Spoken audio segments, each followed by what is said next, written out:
برادرها گناجین یکمزای یکم گساله شای 12 لیتر تا 13 لیتر جوشیده است به غیر از گسالش. گسالچش بقچه نو زویدگیش 4 روز شدگی. حاضر جوشیدناش هم میبینه گوه که اهله که ده معقول باشه زنگ زنه انشالله معامله میکنه. نرخش باشه 16,000 سامانه با معامله داره. 16,000 با معامله داره. حاضر جوشیدناش هم میبینه.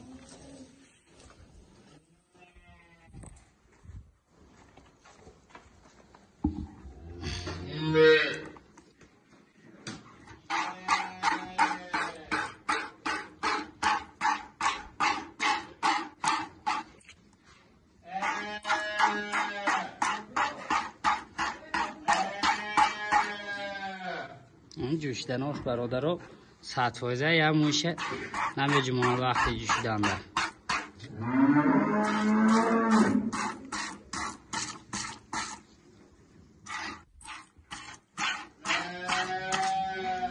چارچاچی آسان جوش دارد برادر.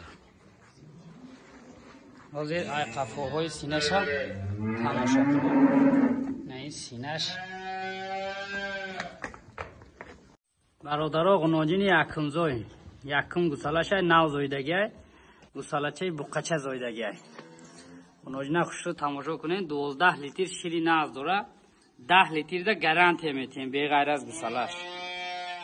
حاضر گسالچه علوم میکنه میجوشیم.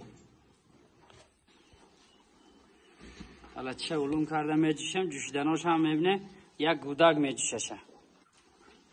این گسالچه فسانه کرده. زویدگیش 3 روز شدگی. جوشیدناش هم میبینه.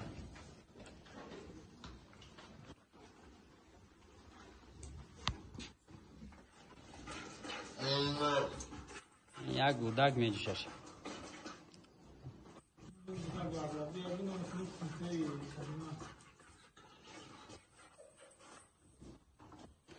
مسئله جوشیدن 100% برادرها. این گسالچش گوهم خوش رو تماشا کنه. انشاءالله آدم مالکم برکت می‌یابد.